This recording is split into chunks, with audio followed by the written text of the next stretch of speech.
Welcome to our webinar, Education, Failing Our Kids and Our Future. This is the series finale. Hopefully we'll get into recommendations. We'll certainly get into some depth of what we've been covering over the previous 3 episodes.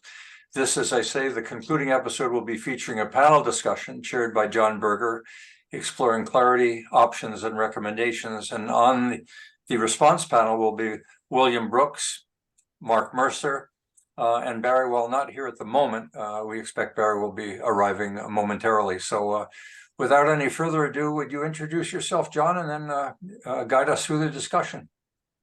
Yeah, sure. So I'm John Berger. I'll just, a couple quick highlights. I spent about 40 years in the Alberta education system, about 17 years working for school boards in a range of capacities, from assistant principal, associate superintendent, and research director, and off and on about 23 years with the Ministry of Education in Alberta in the planning department, and most recently, before the division was eliminated, the accountability and reporting division with the ministry. So that's me in a nutshell. I have the honor and fun of kind of chairing the panel discussion, but I've synthesized 3 critical kind of micro level themes that I'll introduce each one and provide a little bit of background in terms of where it came from. And then we're going to wrap up with a more macro level theme by drawing on an old report, what's known as the Worth Report, or A Choice of Futures, which I think when I looked at it held some interesting parallels and implications for a more contemporary consideration. So the first key theme then is accountability and data. And the question that I'll pose to the panel participants is, what components of a comprehensive provincial, so it can be any province or territory in Canada, but what components of a comprehensive provincial K-16 data system? So that's an important component, K-16. We're looking at how data and an accountability framework can be applied not only in basic education, but in advanced or higher education as well, because we're assuming there's a relevance to a contiguous data across the full education system. So what components are needed for the system to best meet the respective needs of the key players, superintendents, principals, and teachers, but also ministries of education and the broader education community, most critically including parents and students. So kind of the background to this was A.J. Bauer's work with his research group out of Columbia University, where he has thrown out challenges in an ongoing basis for the last few years about what would be the components of an effective educational leadership data analytics system.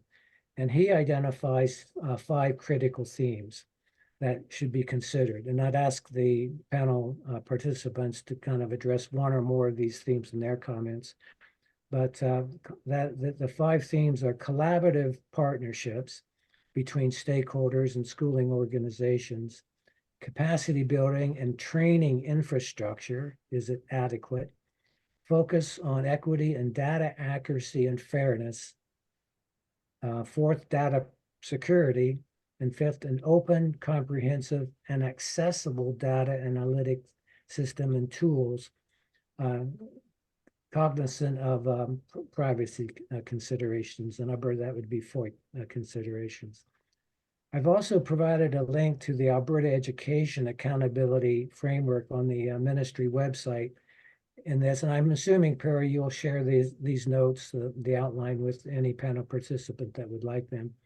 But it's worthwhile to go on site and take a look at the Alberta Education Ministry Accountability Model, because you'll see that the student learner assessment data at grade 3 and the new requirement for assessment data for literacy and numeracy in grades 1 and 2 is not available. So we're kind of missing a certain degree of transparency.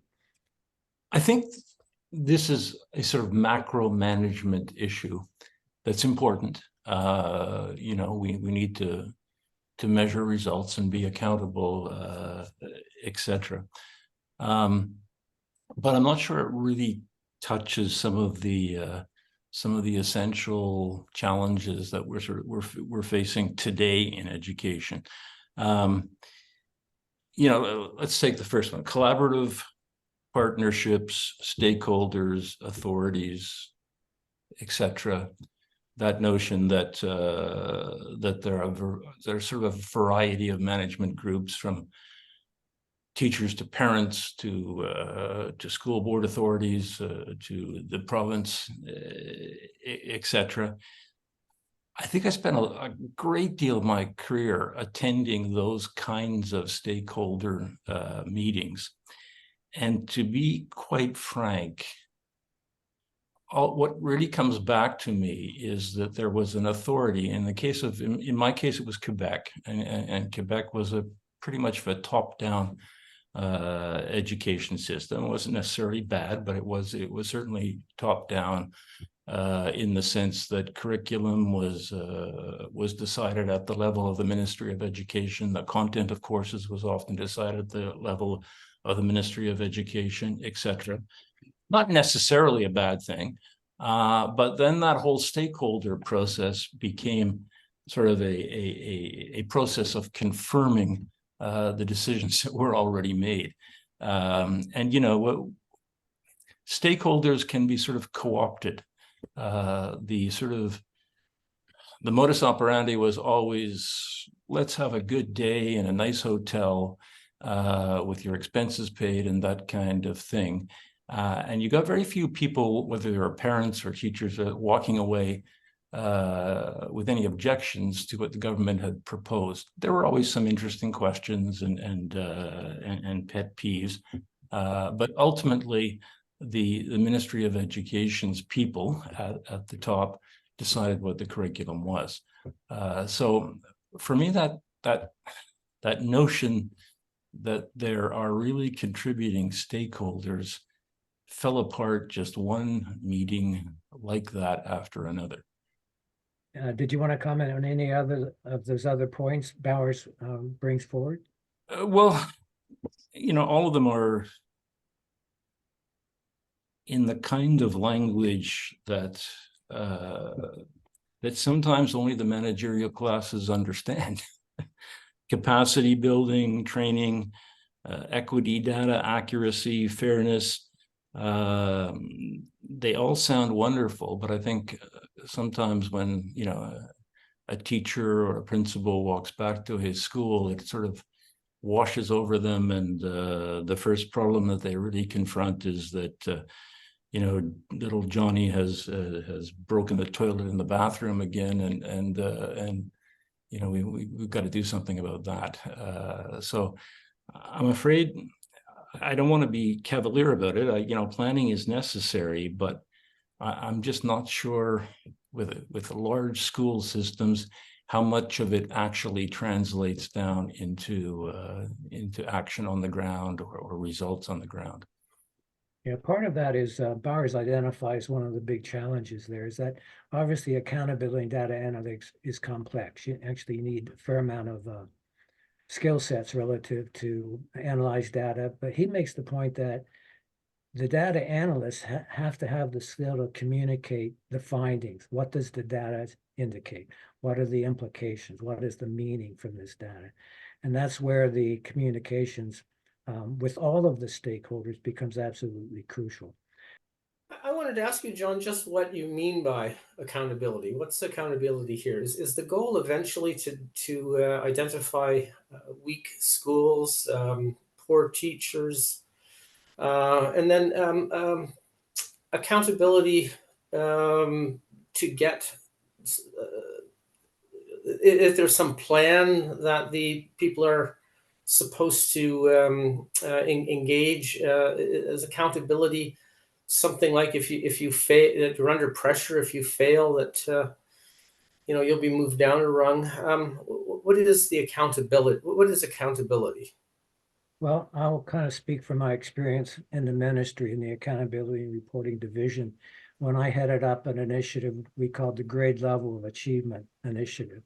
And that was a response to Treasury Board giving 6 different funding grants to school boards to enhance student learning especially in the area of literacy and numeracy. So we were charged with, well, I wasn't charged initially with this. Actually, 6 different committees were initially charged with coming up with some outcome measures to convince Treasury that the money they were investing was having some positive impact. So when I took over the project, I said to the senior management in the ministry, we need to just look at the key data here. What's the key data that Treasury and the ministry should be interested in? And that was student achievement. So we initiated grade level achievement, where we collected, initially we wanted to collect data from grades 1 through 9 as a whole number, but CAS, the College of Alberta School Superintendents, pushed back and said, that's asking too much of teachers and administrators to specify that, which kind of surprised me. But we finally agreed to just collect the data as achievement at, above, or below, which we then converted back to numerical data. And we analyzed that data for 350,000 students. When you have N's of that size, you can get some pretty powerful validity and reliability from the data. And we looked at the relationship between student achievement and factors like student mobility, birth month, and the kinds of things that really illuminated what kinds of variables were affecting student learning. And we produced a report at the provincial level that showed that transiency had huge effects on learning. If a student attended more than 3 or 4 schools, you could see the impact, negative impact on their learning. Birth month had a big impact. Kids that started school younger, like up to 11, 12 months younger than their peers, had lower achievement, especially in grades 1, 2, and 3.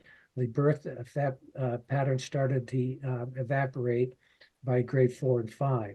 So we started to see some really fascinating data, and we realized, okay, it's one thing to analyze the data provincially, but give the data back to school jurisdictions so they can do parallel analyses within their context to see if they're seeing similar patterns that we saw with the provincial level analysis. So when I talk about accountability, I talk about empowering people with data, multiple data, not just data from provincial assessments, but data from the classroom, because we were envisioning moving to the point of having holistic data frameworks where we take data from any source that's available that would enlighten student learning and the factors or variables that were affecting student learning. So if our division stayed in effect, the accountability and reporting division, my vision of the future was a provincial report card, a student data system that pulled multiple points of data in a holistic way and provided that data back to schools, jurisdictions, parents, any organization that wanted it.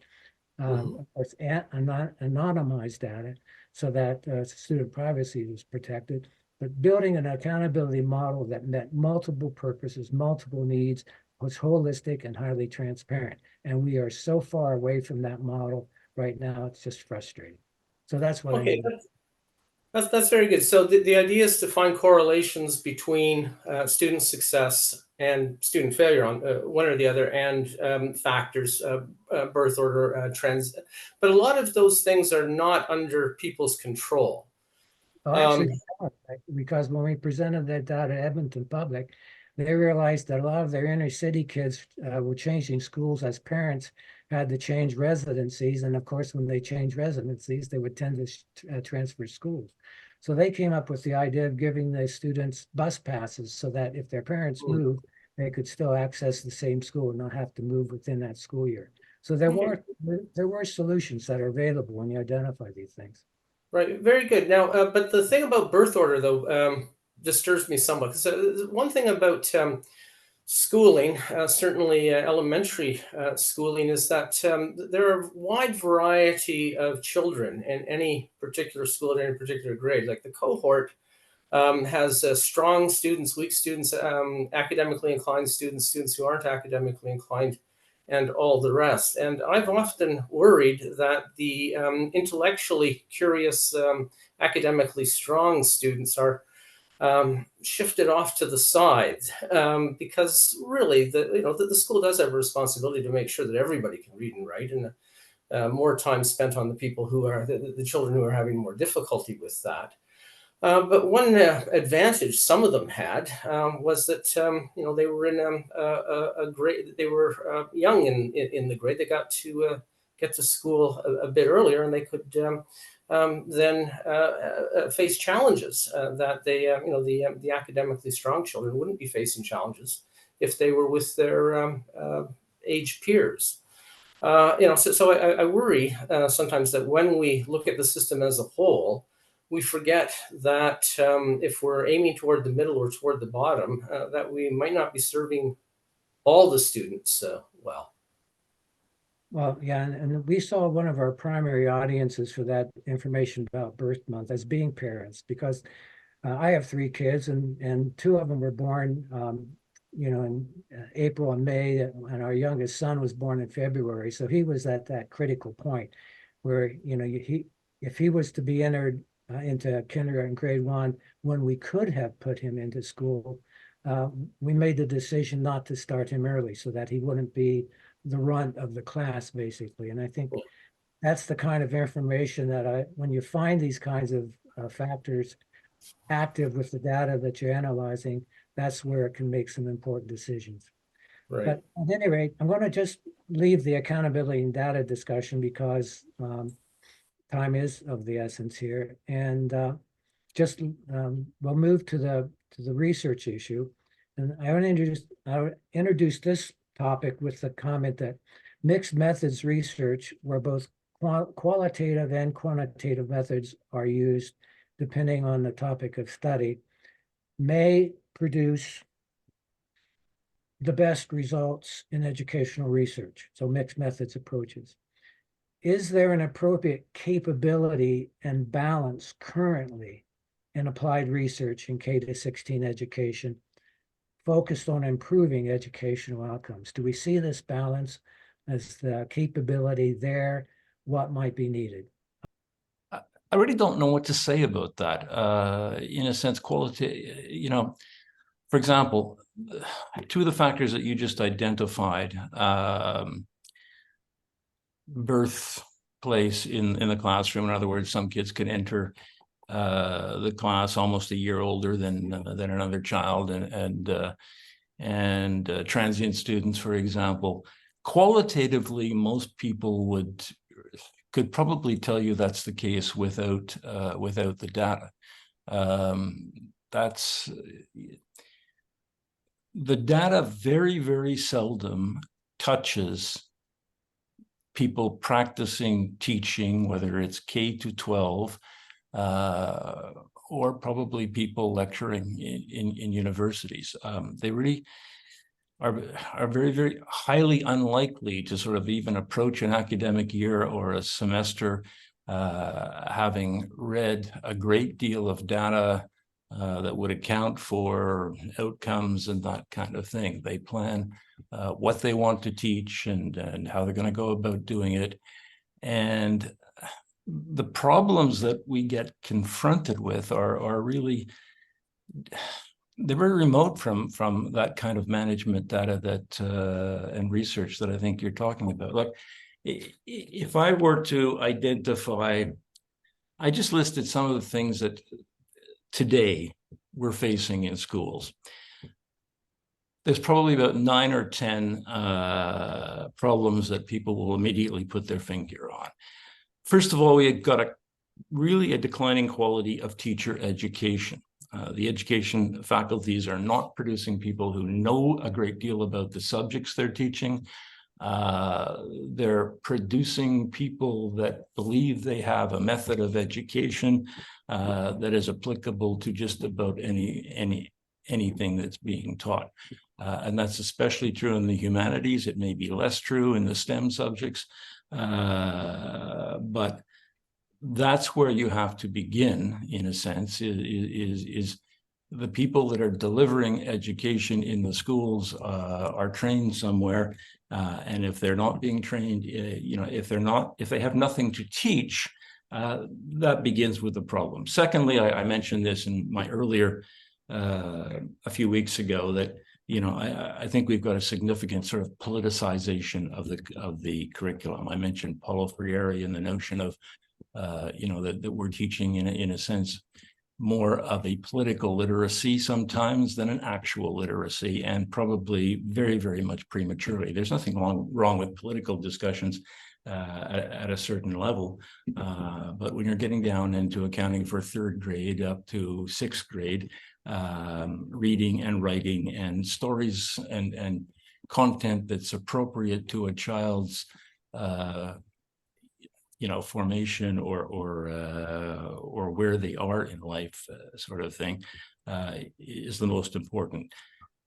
Thirdly, I think we've got a considerable narrowing of intellectual and academic freedom in the schools. We are beginning to develop a complete intolerance for competing points of view in schools. I just ran into a case this afternoon that came to my attention, earlier, about a school commissioner in Winnipeg, Manitoba, who was suspended from her post as she was an elected school commissioner, but came to the school with some, conservative viewpoints. She was a sort of traditional Catholic, and had some objections to the heavily sexualized content that was going on in the schools, and a lot of people voted her in for that purpose. She was basically run out of the school board. Whether you agreed with her or disagreed with her, she over the last 3 months, the board has gone after her for some just sort of offhanded remarks that she made in private, in a private context on a Facebook page that she thought was among friends, which weren't terribly disturbing to me or anyone else whose intent was there. But so you're getting a competing opinion sort of run out of the discourse. So there's a lot of lost common purpose. There's a lot of lost mission to the school. Students are hopelessly distracted and becoming less and less disciplined. They're having a real difficulty focusing on serious learning. I think a lot of funds are wasted on fashionable reforms that are really unrelated to learning at certain levels. Educational authorities have become so weak and almost totally immersed in the world of politics and identity politics and so on. And teachers' unions look forward to securing sort of total support by helping to elect the party that they think will pay them best and serve them best. And parents and citizens just have very little power to take any course of action to change things in the schools. So those are the kinds of issues we're facing, and they're not going to be solved.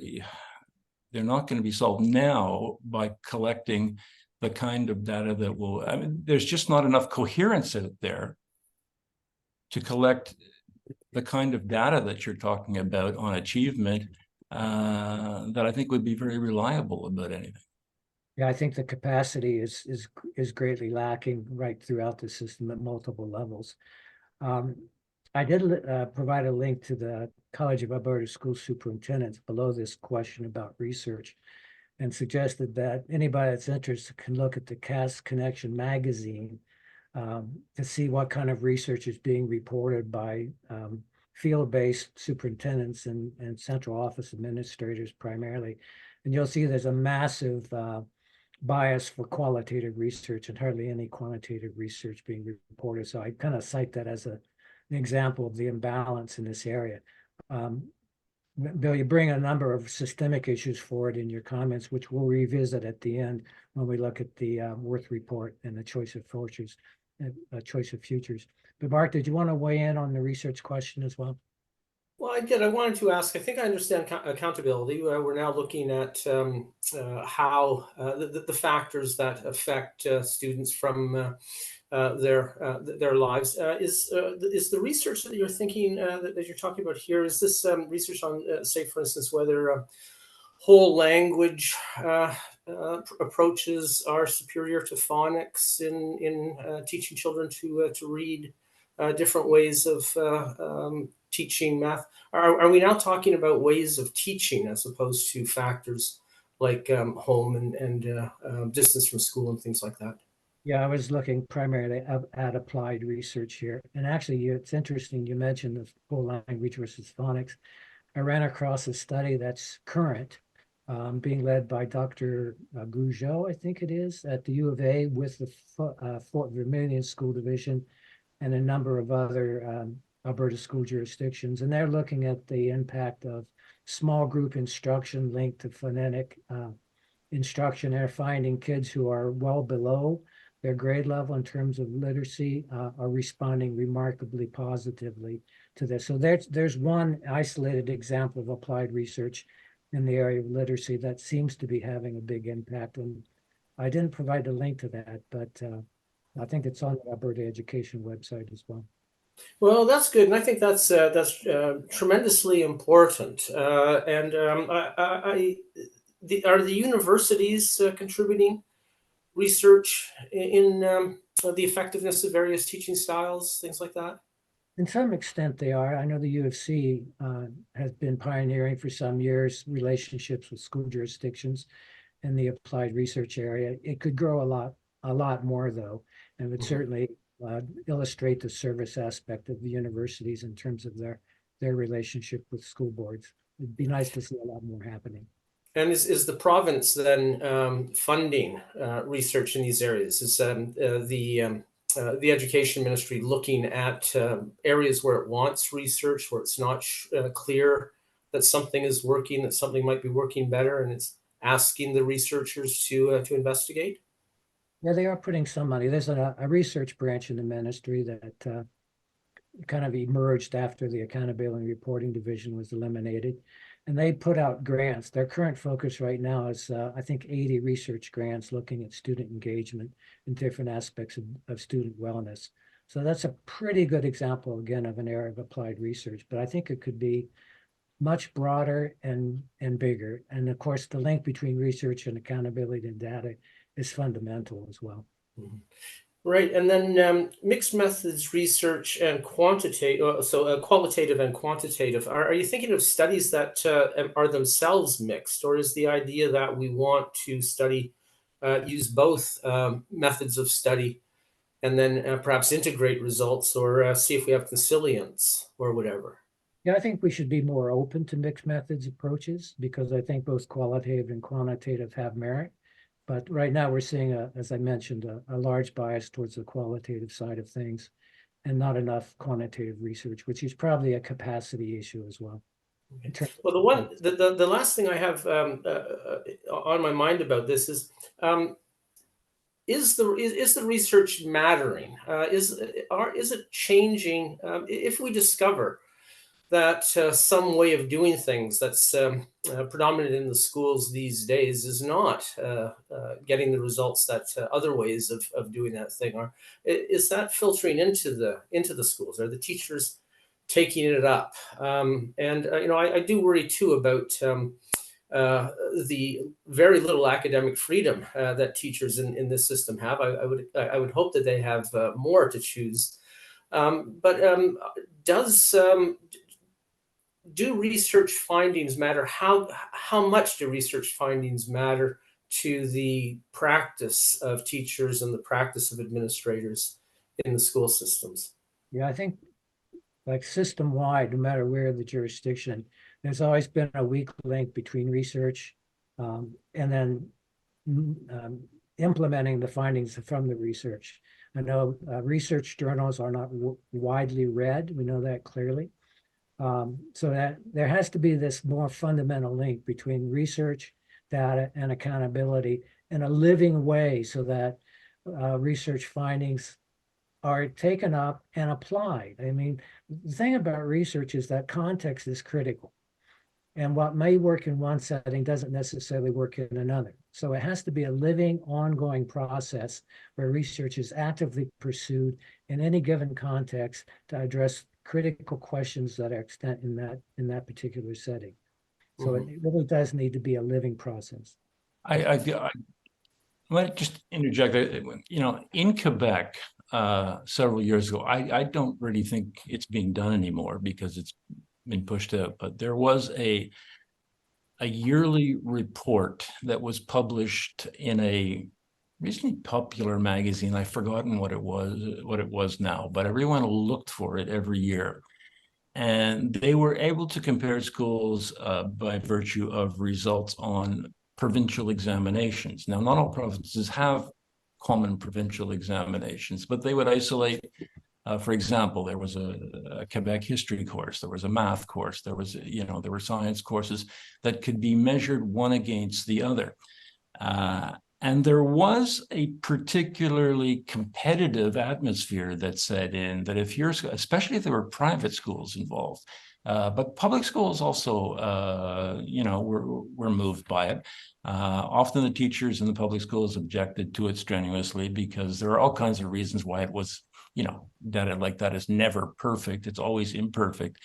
But in some of the mainstream private schools, there was a real concern that if you we're charging $20,000 a year per student, and your school rankings were falling below some of the public schools, or way down the road, way down the line in terms of the other private schools, those results got particular action-oriented consequences in those schools themselves. People were asked to ensure that they were sticking to the curriculum, that they were, and I'm not sure that was a bad thing. There was a certain competitiveness that gave an edge to the results that seemed to work. But you're right, people don't read obscure, reports about data. Everyone just lived in fear of this when this magazine was coming out at the end of each academic year. Well, and I guess, that kind of leads naturally to our third topic, which is leadership. How can we expect leaders to tap into current research and, more critically, lead applied research within their contexts? We know that a lot of leaders don't get the kind of training that when they're working on their master's or doctorate to understand, especially quantitative research, because of this bias in the universities towards qualitative research. But I've kind of accessed a 1991 study that was done for the Alberta Consortium for the Development of Leadership in Education. And that was an initiative that we started around 88, 89, 90, 91. And it was largely influenced and led by Ken Leithwood out of Boise, where he was pushing for the development of a Canadian educational leadership network. So we liaised very closely with Ken in the development of the Alberta Consortium for Leadership Development. But unfortunately, that got caught up in the political dynamics among the stakeholders that were part of that consortium, and ultimately kind of lost its momentum, especially when the Canadian network lost its application for a SHIRT grant, and that kind of took the steam out of the whole initiative. But we had this study done in 91 to look at the quality of leadership in Alberta at that time, and they had identified 5 key issues that were kind of limiting the potential of educational leadership. One was the absence of meaningful collaborative undertakings, which the consortium was supposed to address, but it fell apart. The inability to identify a clear vision for education in a holistic way, the absence of trust, innovativeness, and a vision among leaders, and the need to modify current courses and programs for training, and the inclination of Alberta education leaders to become insular and basically engaged in turf protection. So there wasn't a particularly optimistic view of the future for the development of leadership in the province at that time. And I'm not sure we've moved a whole lot beyond that, but this opened it up to Bill and Mark in terms of your perceptions around leadership, educational leadership today. Could you tell me a bit more about a clear vision? What would a clear vision for education in Alberta look like? For some of us, it seems elementary and secondary education is pretty straightforward. There's learning how to count and learning how to read and coming to understand some aspects of the history of the country and the world, understanding science. What would be a vision for and what worries me, of course, is that the vision is something socio-political, like we all get along together or respect or something like that. But the clear vision for elementary education, I mean, reading, writing, and arithmetic. Well, included when this study was done was the absence of risk-taking, worry and vulnerability of position as limiting the willingness to take risk, and the political nature of the positions, that is, the local politics around the superintendency. In Canada, I think superintendents have a little more security than they do in the States typically, but it's still an issue around limiting risk-taking, protecting turf, and becoming insular. So the question then is, do we have a clear vision at multiple levels that connect the different levels? And I would say maybe like the fact that we have educational planning as a mandated activity, and there's supposed to be linkages between the ministry's education plan and each jurisdiction's education plan. The potential is there, but I'm not sure to what extent those plans are living documents that really drive the day-to-day operations within jurisdictions. And that's where that's where we start linking accountability in terms of program evaluation and results reporting with those plans. Are they living documents? Are they widely recognized? Are they read by parents? Are they read by teachers? Those are some of the issues I think that could be explored in relationship to your question, Mark. Yeah, I would agree with sort of Mark's questions in a sense. The language of pedagogy and pedagogical research I sometimes have thought throughout my whole career that it's been almost designed to confuse issues that seem to go on and come up every year. You can read, if you go back and read that report, that famous report in the States called The Nation at Risk, I think it came out in 1983. You could go to that report and read just about the same observations that we have today. They may be a little, more particular today into some of the politics of schools and the gender issues and that. But the notions that, the teaching of study skills is haphazard, it's unplanned. Many students complete high school and enter college without disciplined and systematic study habits. The teacher preparation curriculum is weighted heavily with courses about educational methods. And usually that's at the expense of teaching courses in the subjects that could be taught. I had a relationship with the McGill Faculty of Education for many years, had friends there and so on. And when I retired from Lower Canada College, I took up, I did a year of teaching at the McGill faculty, and they came around at that point to doing one thing that we had been asking for many years as history teachers. I taught history, economics, and political science, but they came around to trying giving a course in the content of the subject matter that was contained in the curriculum. And I think it lasted for 2 or 3 years and finally sort of drifted away into the usual sort of methodological kinds of things. Maybe I'm sounding old-fashioned, but teaching is a lot about loving a subject and wanting to go out and tell someone about it. But if there is no there in terms of a body of knowledge that you wish to pass on, it doesn't have to be done in it can be done in many fashions, as I've said, with seminars and Socratic methods and partially lecture and that kind of thing. But that's pretty key to establishing a vision for education. That's the only real meaning I can bring to it, unless, of course, as Mark said, you're talking about, creating a better world or people with more virtue or whatever the case may be. Teachers go into 3- and 4-year programs now in faculties of education. I'm not sure if they're actually getting a course in the subjects they're going to teach. That item, I'm going to jump in there for a moment because it stirred me. I understand that teachers can become certified without really having been tested on any subject matter, simply assuming that they have the capacity to inspire learning or to address education from a learning perspective, but they don't necessarily have to be knowledgeable on a subject. I find that astounding.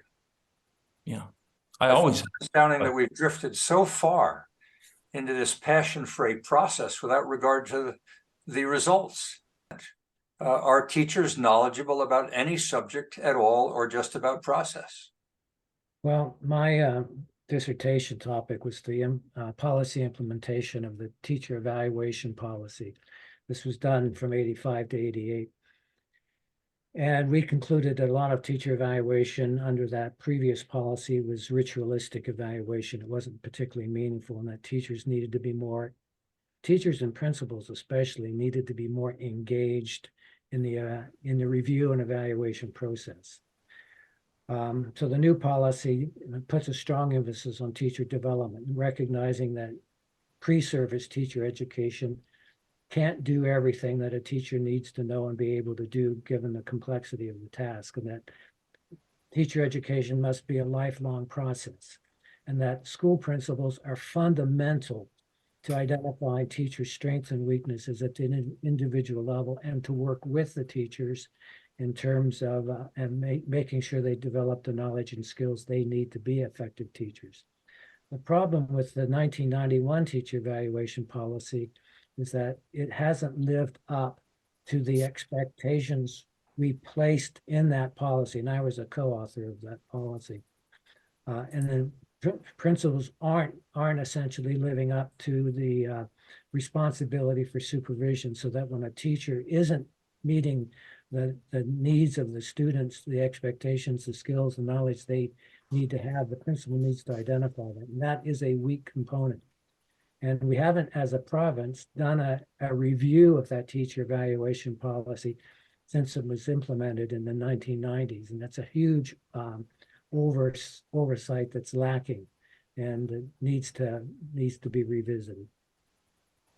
So that takes us to evaluation, which also takes you to discipline, which takes you to finally asking the question whether a teacher is in fact a teacher.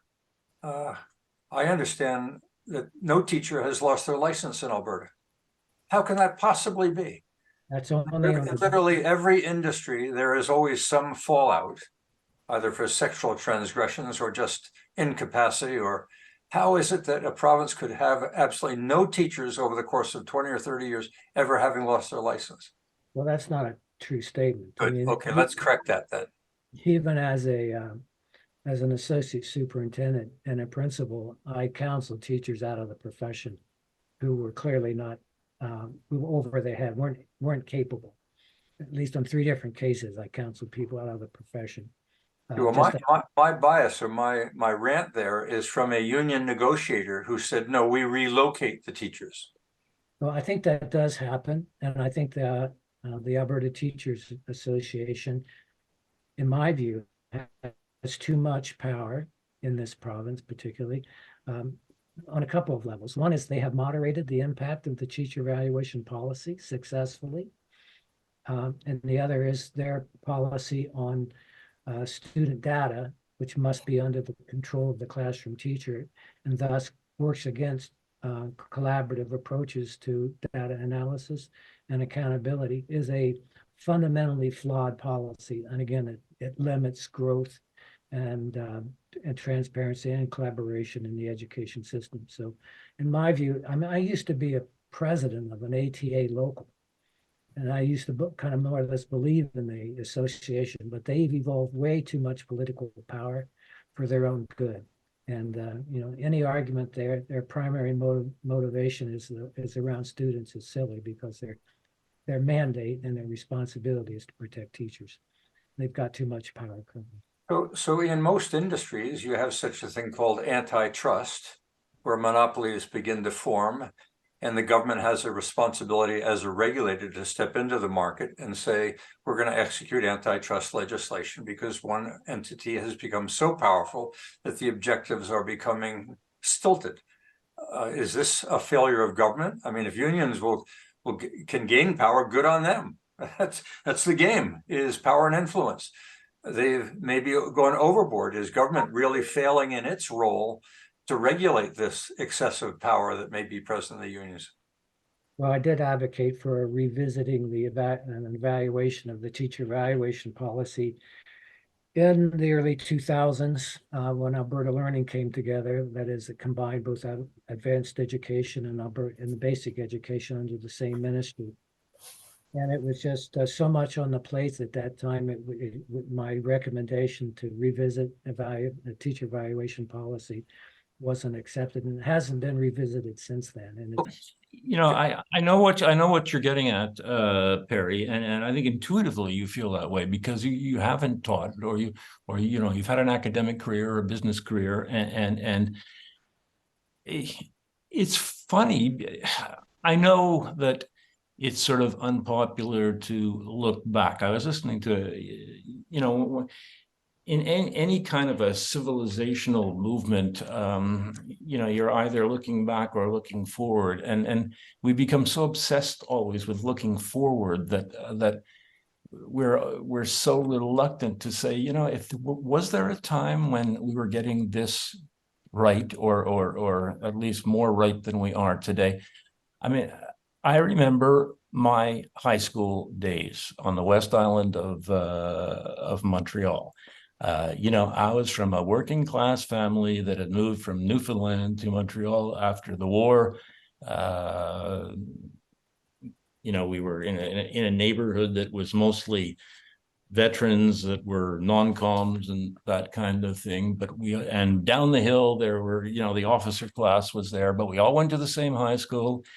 The teachers taught, and most of them we acknowledged seemed to be interesting enough people. We didn't always listen as we should and that kind of thing, but there was reasonably good discipline.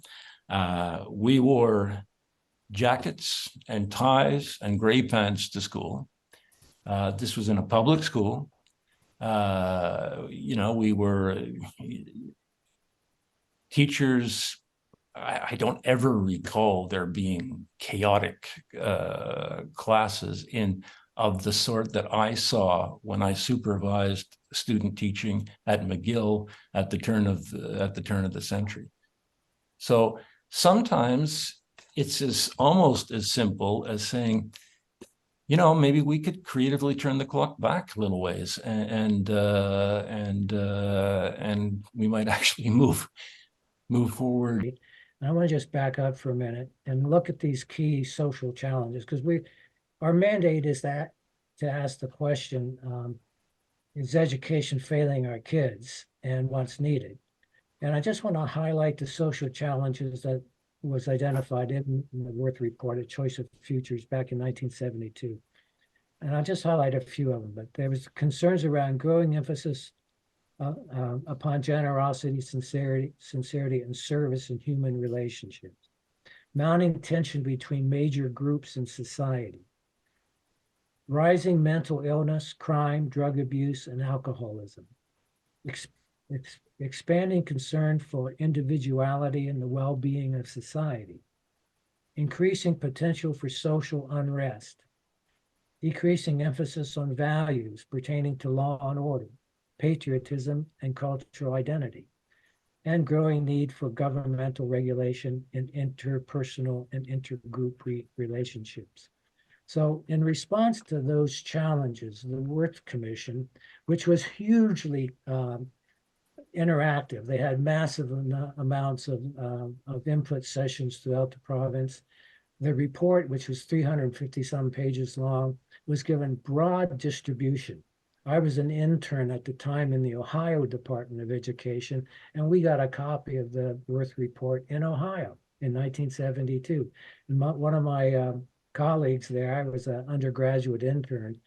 But he said, "You're going to Alberta, aren't you? You should read this report." So that was my introduction to A Choice of Futures in 1972.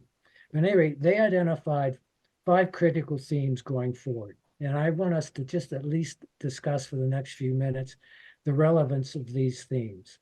So it commented about higher education. And they said, quote, universities, quote, will destroy themselves by becoming political instruments.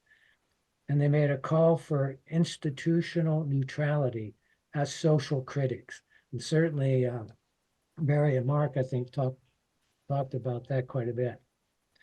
Secondly, trust and individual respect must be placed in learners as active participants in educational planning.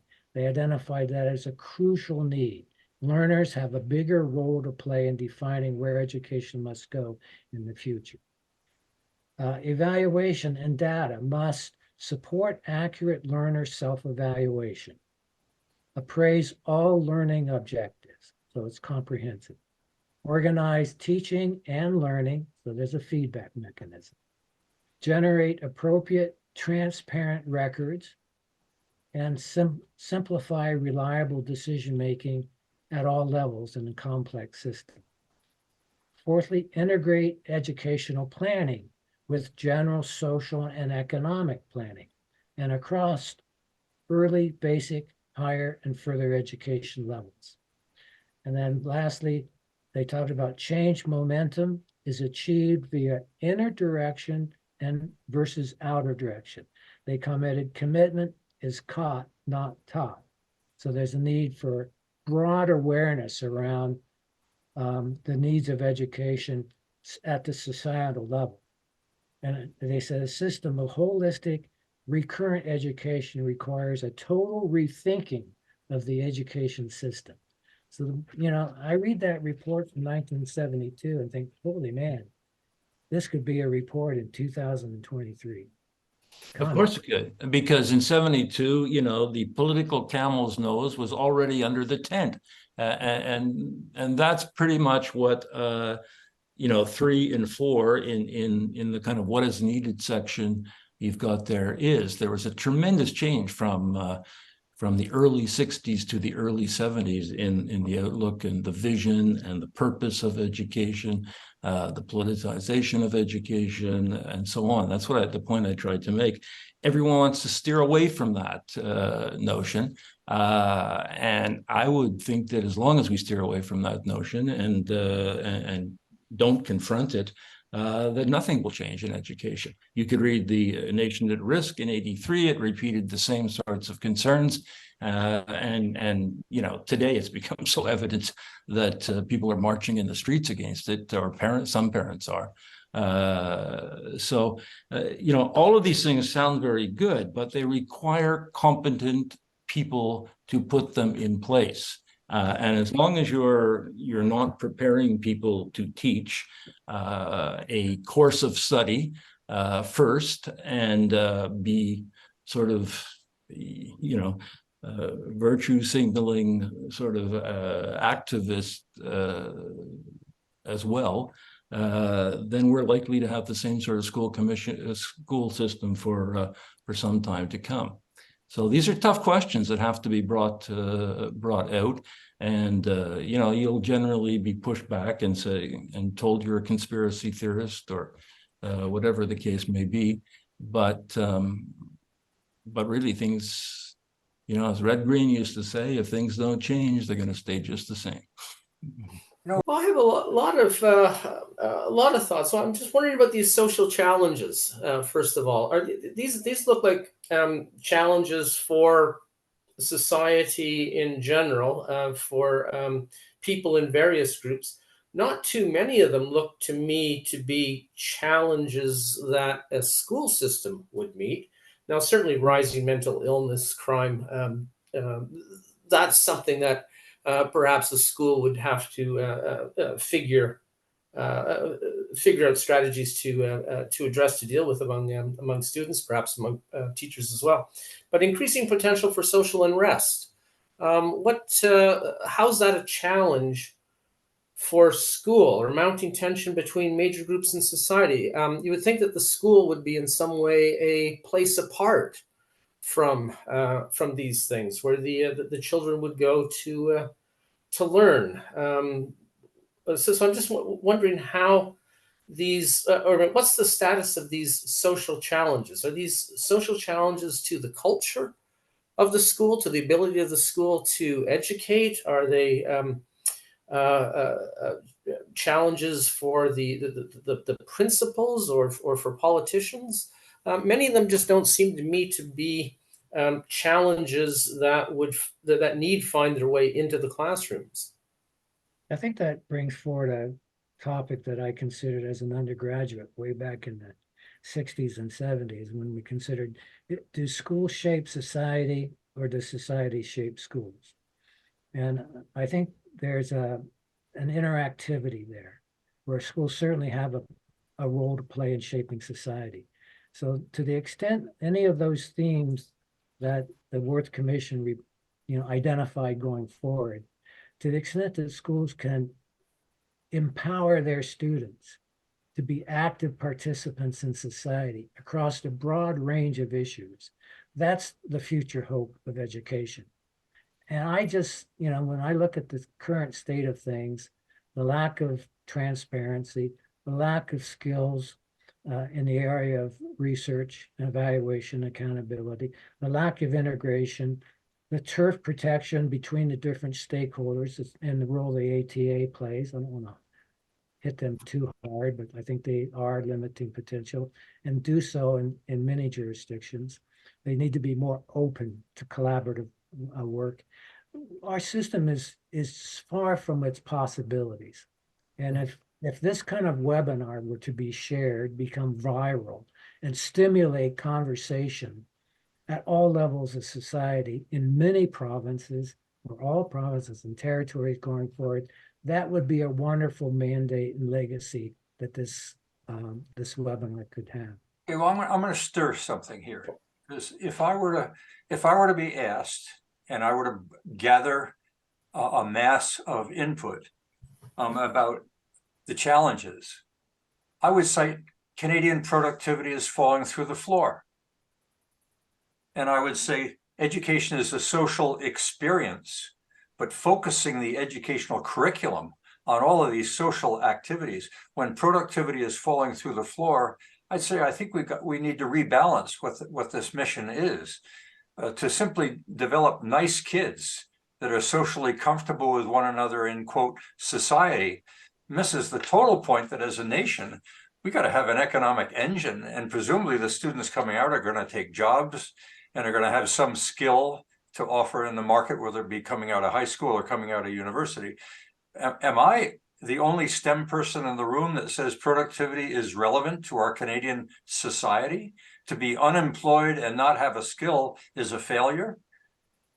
No, I think you're saying two different things, Perry. There's on the one hand, let me put this way. I think there are two facts that are remarkable, that are very seldomly remarked upon. And the two facts are this.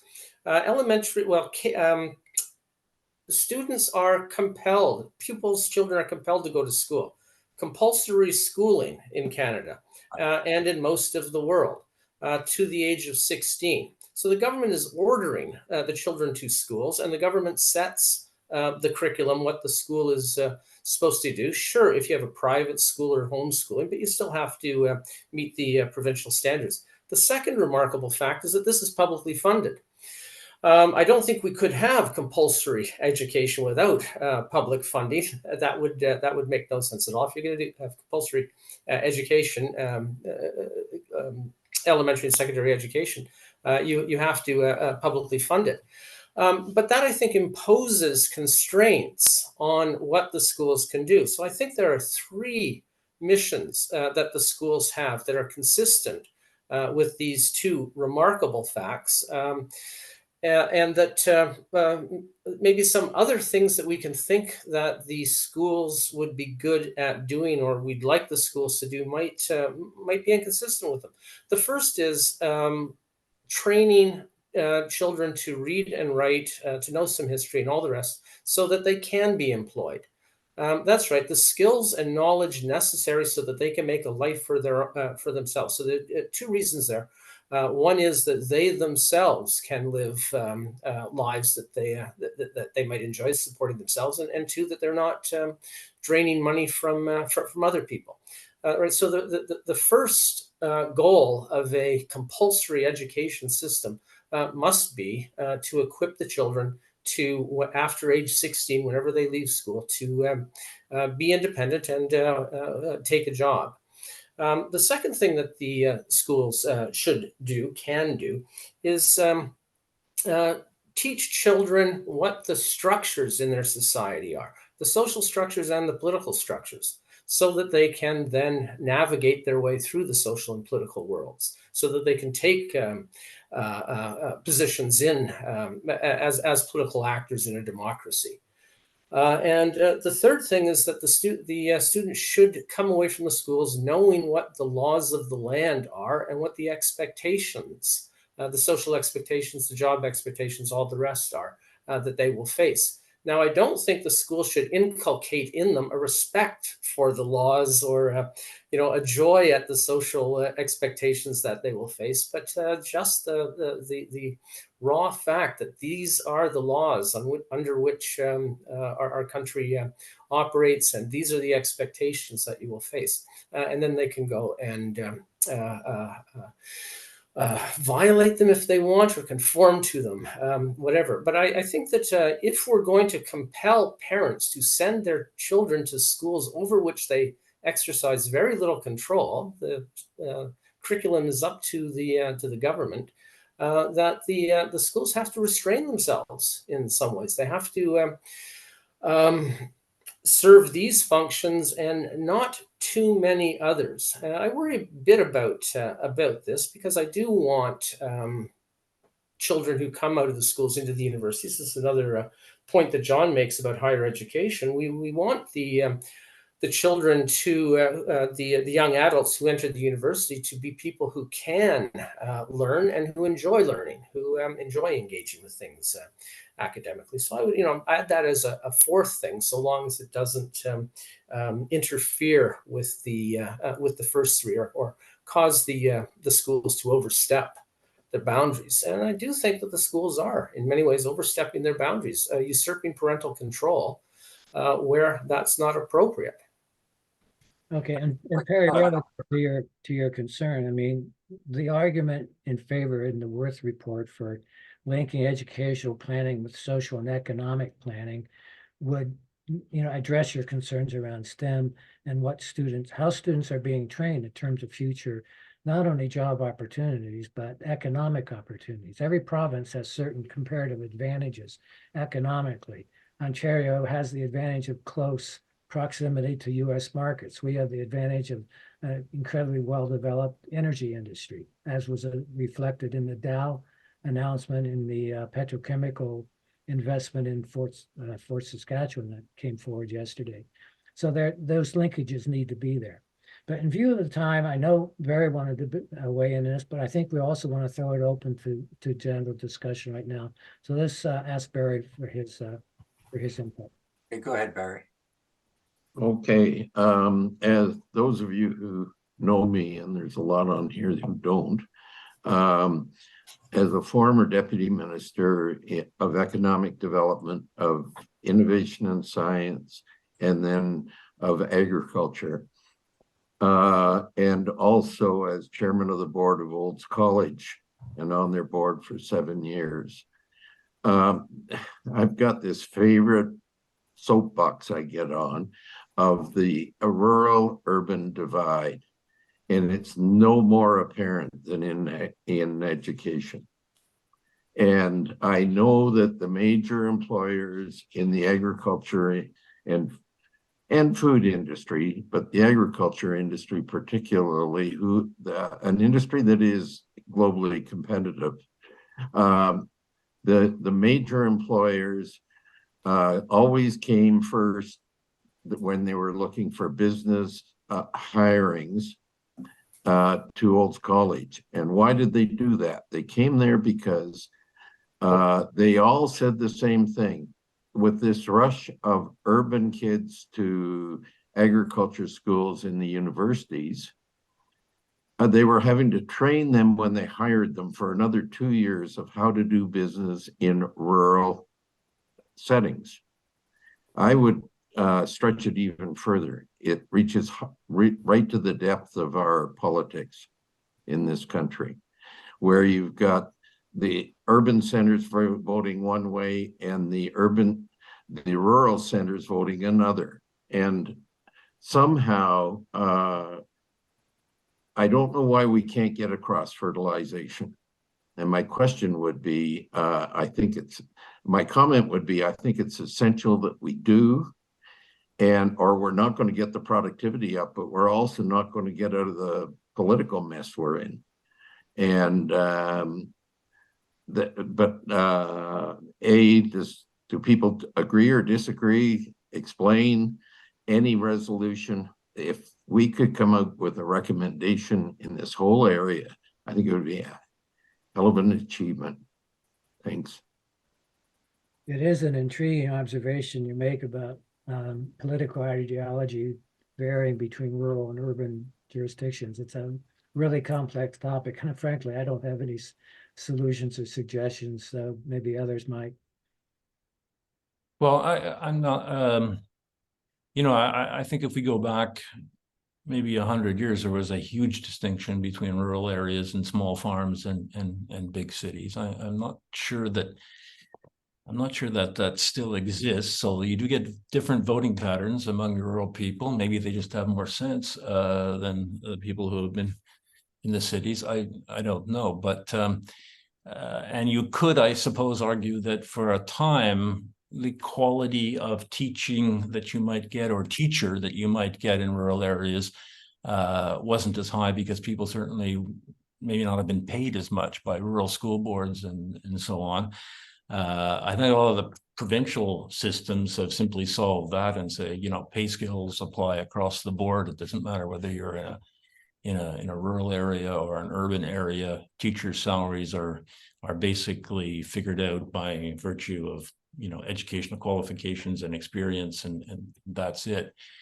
So I'm not sure that that distinction still exists. But if you say it does, it may, and it may out west a little more too than it does in the east.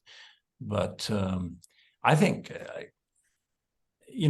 I think where you need to begin improving teaching, that's the only thing I can say, is right at the level that the act itself takes place. And that's a question of preparing well-qualified people who are qualified in particular subjects. It often can't be just one.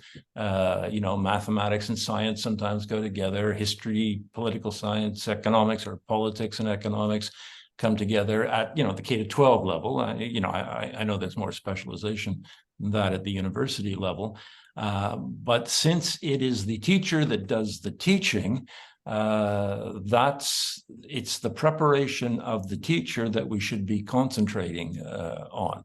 And I think faculties of education have just gone so loopy in terms of the vision they have for the purpose of schools and that kind of thing, that we're superseding all of that. I had one opportunity to design a course at McGill.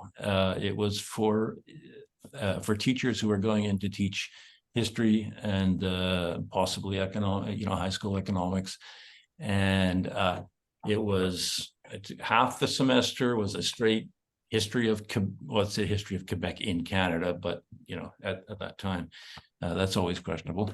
But there was a straight history of Quebec, no matter what, and the other half of the course was basically civics. A lot of what Mark was referring to. In other words, do you know the laws of the country? Do you know some of the basic political alignments that there are? Socialism versus capitalism, conservatism versus liberalism, et cetera, et cetera.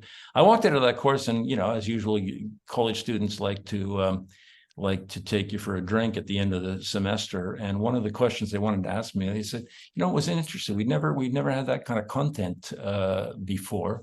But where do you stand? You know, what's your political position? I said, well, I'm glad you asked that, because if it didn't come through, I did my job, I think. You know, it's there are certain parts of civics and knowing the laws of your country that are necessary to be a mature citizen. And it's not my business to promote one side or the other, but one that you should understand, you know, what exactly they are. But I really believe that we sometimes just lose sight of the fact that teaching is mostly a single person in a classroom with 25 or 30 students, or sometimes more. And that's where we have to concentrate our effort on producing very good people to go in there. Picking up on that point, John, just for a moment, there are two questions on the side that may be posed and fitting with what Bill is raising. One of them is, the world is changing rapidly. It makes it difficult to be a teacher to keep up with the pace of change, and that is the technologies and the knowledge that's changing so rapidly. And the second one is, we've just come through a 2-year period of COVID, which has had dramatic impact on the educational process, the student and the teacher. How hard is it to be a teacher today? Multicultural classes, COVID, unions, politics, technology, Jesus.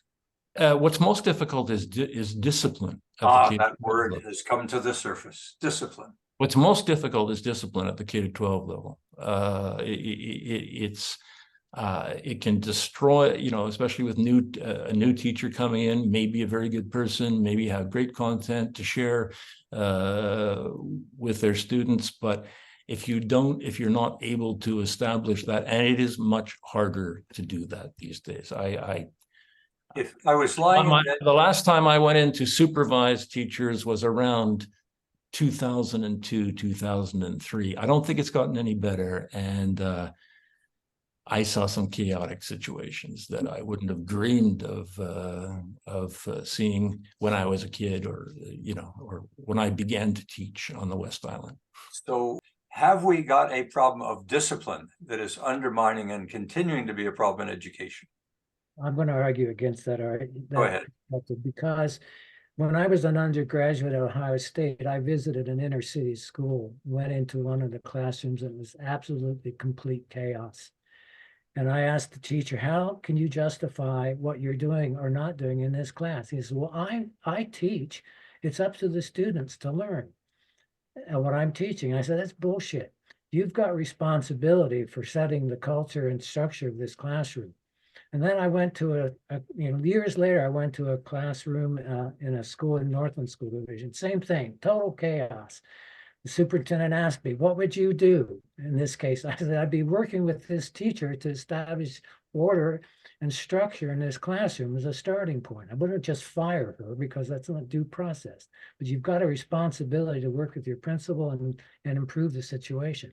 So the big question to me, though, that this is all pointing to in terms of the rural-urban divide and issues around discipline, all these kinds of issues point to the need for a really comprehensive, transparent system that looks at what are the strengths, what are the weaknesses, and how do we fix the weaknesses as a society, working across the organizational boundaries to focus on improvements. Because if we don't do that, we're going to continue to just drift and suffer as a society. So we've got huge challenges ahead of us, and we need the kind of visual leadership that can pull things together, focus on what needs to be improved, and create the energy. And it's not just money that does this; it's creating the energy and the structures to improve things.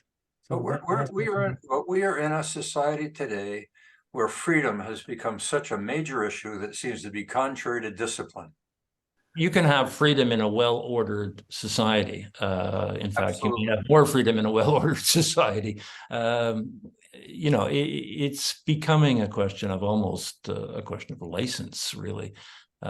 in the classrooms. And people are, of course, there's all kinds of other reasons. People are fearful to take any action against the students. People are fearful to hold a student back if they haven't achieved, the results that they should have achieved in a particular year. All of those things were part of the school system only one lifetime ago.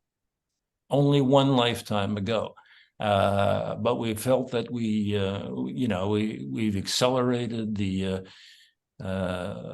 forward-moving process to free up the student to be a critical thinker. I'm not sure what you don't just think critically, you have to have something to think critically about, and you're a blank slate unless you've acquired some learning and knowledge throughout your K-6 and then 7, 8, 9, 10, 11.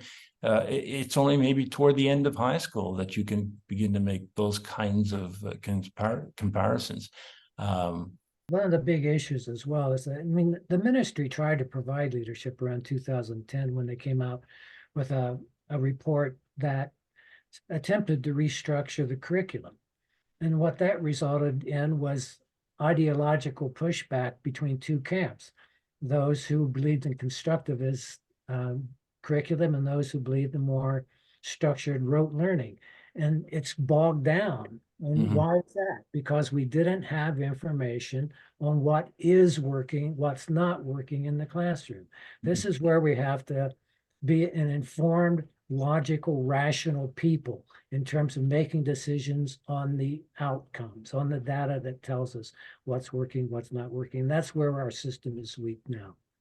We've got John, help me here. What is working in the classroom assumes that there's some general answer to that as opposed to an individual answer.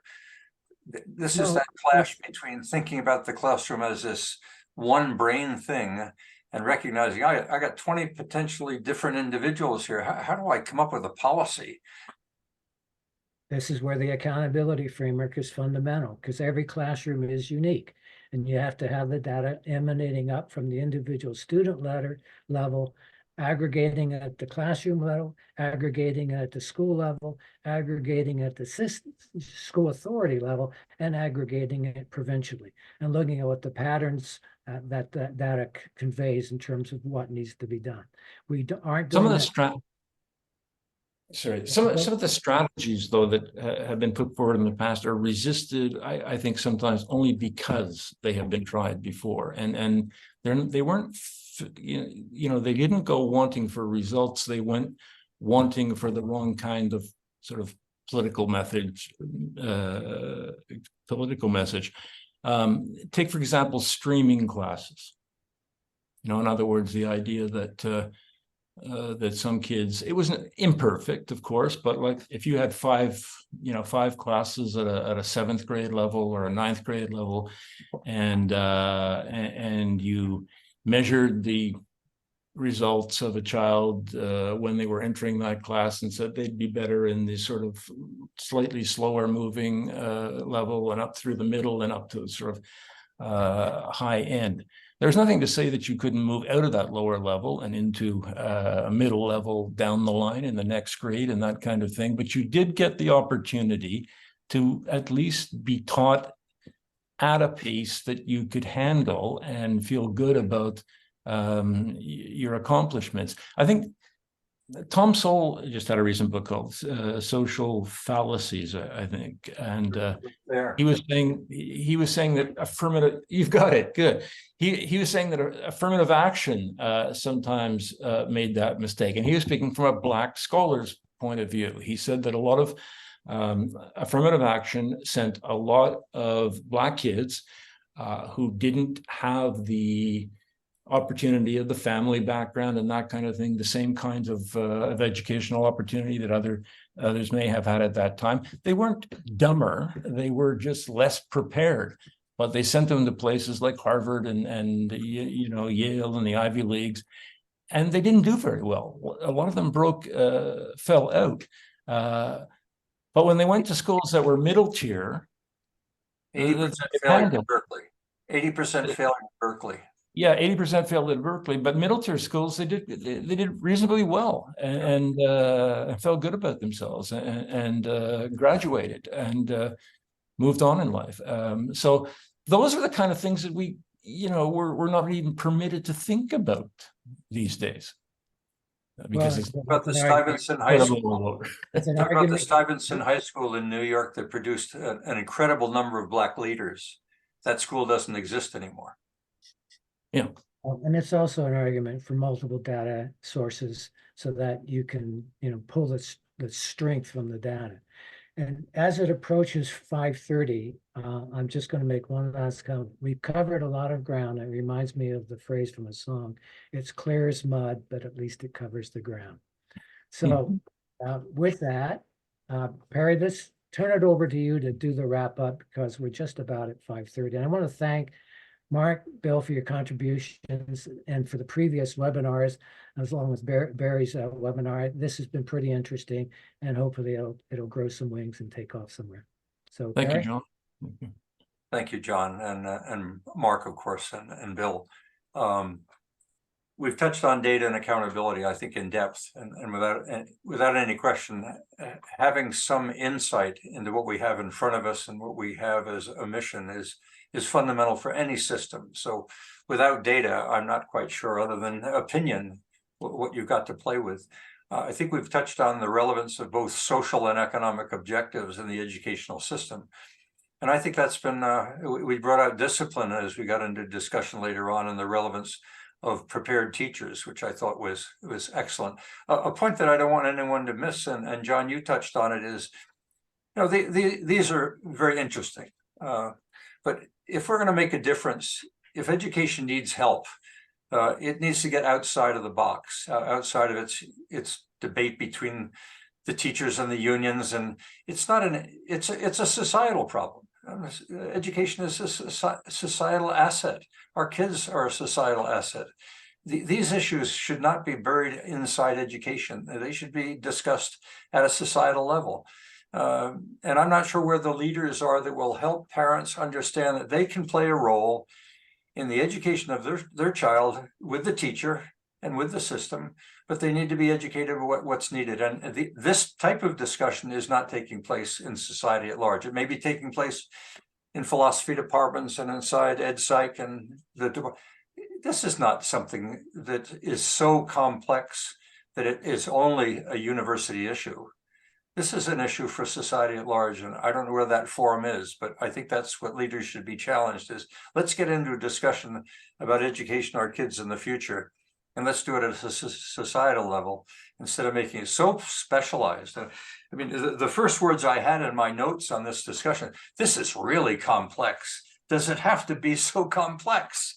You talk about reading, writing, and arithmetic as basic objectives. We talk about the relevance of discipline. If we could keep the conversation that simple, society will feel it can participate. So thank you, John. Thank you, Mark. Any last words, Bill? Any last words, Mark? No, thank you. I think you're doing a great thing by getting some discourse going on this, on education, Barry, and I congratulate you for it. I might say, Perry, just as a last word, that I think I disagree with you, at least at the university, about discipline. I think there are too many rules, too much opportunity for discipline. Remember, if you need discipline, then that means that you're no longer doing what you're supposed to be doing. So it's if we can bring people into the engagement, then we don't have to worry about rules. Yeah, no disagreement there, Mark. I was talking about 12-year-olds. Well, and I'll qualify that, Mark.